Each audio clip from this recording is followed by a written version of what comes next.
आपकी चिंता सरकार के ध्यान में है और ये विदेश नीति का मामला होता है, दूसरे देश का विषय है, भारत सरकार के संज्ञान में प्रश्नकाल में गतिरोध उत्पन्न कर आप भारत के मतदाताओं का अपमान कर रहे हैं। Question number 41 Shri Kirti Azad. मंत्री जी, प्रश्न संख्या 41। मंत्री जी। माननीय मंत्री जी। Sir, the answer has been placed on the table of the house. ठीक है अध्यक्ष जी, आपके संरक्षण की आवश्यकता।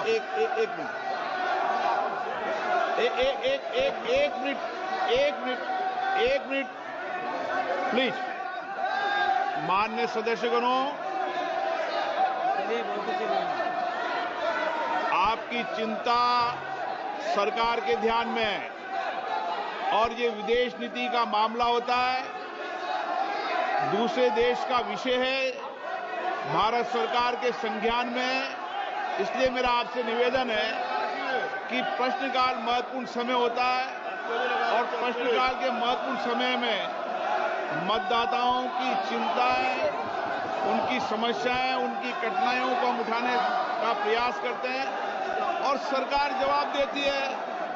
बहुत कठिनाई से क्वेश्चन लगते हैं, आप उनको बोलने दें कीर्ति आजाद जी को।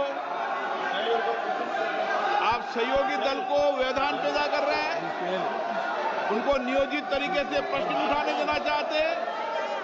नियोजित तरीके से सदन को व्यवधान करना, सदन में गतिरोध पैदा करना, ये संसदीय परंपराओं के अनुरूप नहीं है। मेरा आपसे आग्रह है, आप अपने अपने विषय में उठे।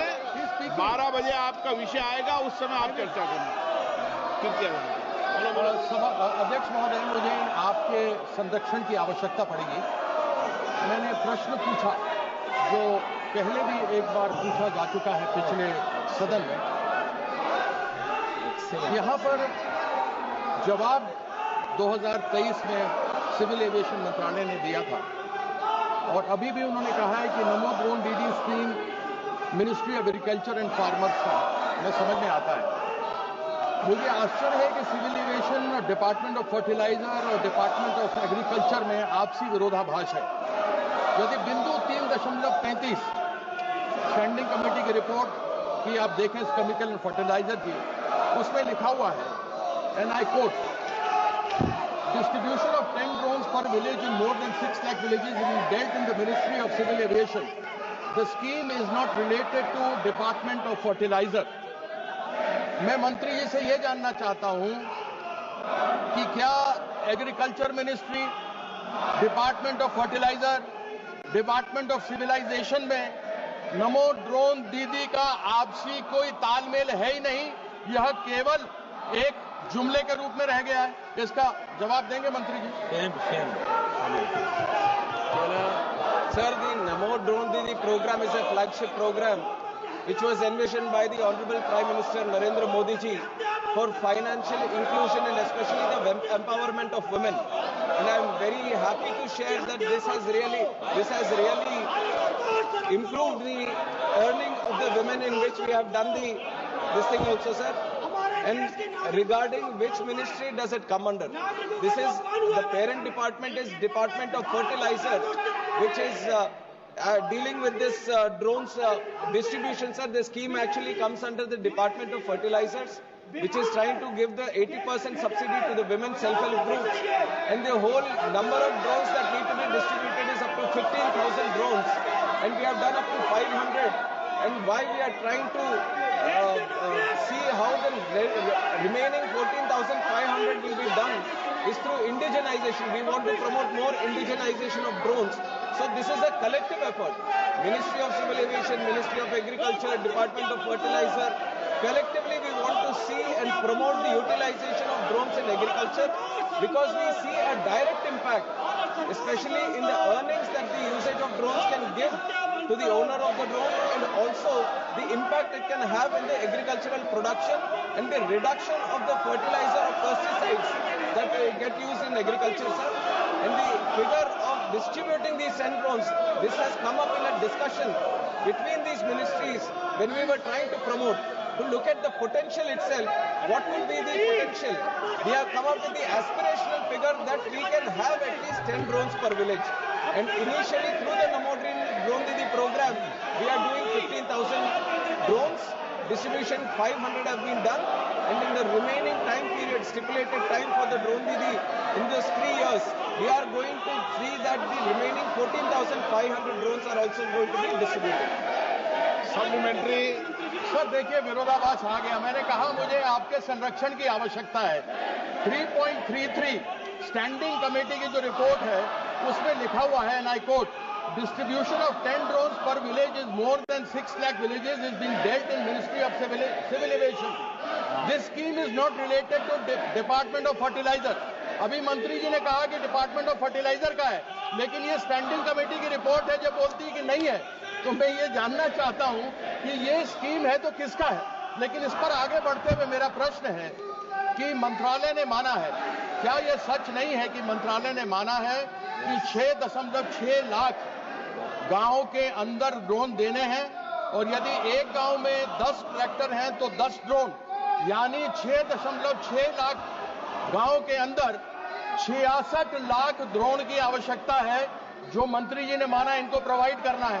तो मैं ये जानना चाहता हूं, क्या 15,000 ड्रोन क्या पूरे हो जाएंगे देश के लिए? क्या ये सफिशिएंट है? धीरे धीरे होंगे माननीय मंत्री। नहीं, मैं इसको सर कंप्लीट कर लूं।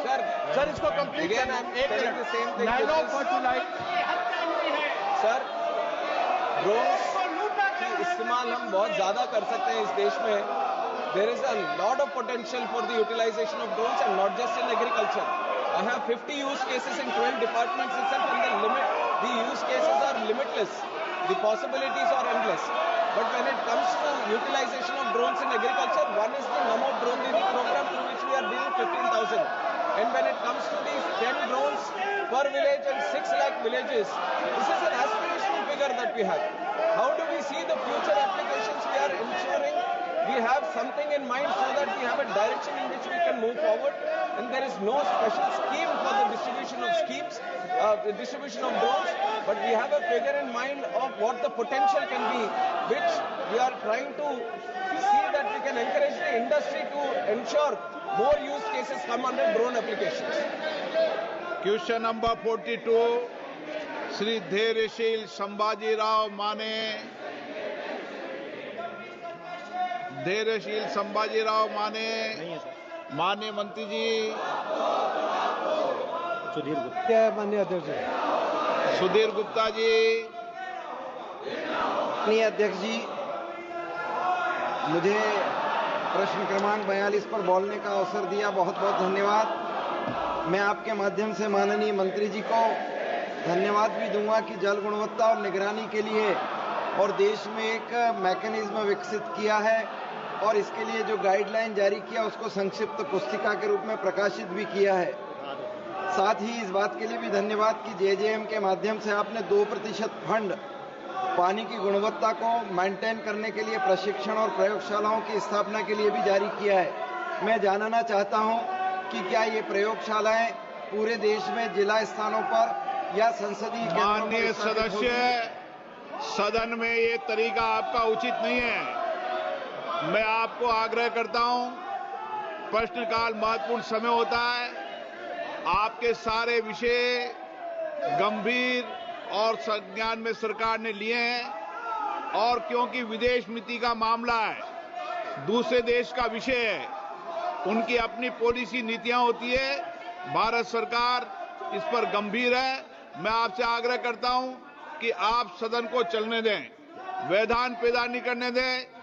हर रोज प्रश्नकाल में गतिरोध उत्पन्न कर आप भारत के मतदाताओं का अपमान कर रहे हैं, ये उचित नहीं है। मैं पुनः आग्रह करता हूं, आप सदन चलना चाहते हैं, प्रश्नकाल चलाना चाहते हैं, नहीं चलाना चाहते, प्रश्नकाल नहीं चलाना चाहते, सदन की कार्रवाई आज 12 बजे तक के लिए स्थगित की जाती है।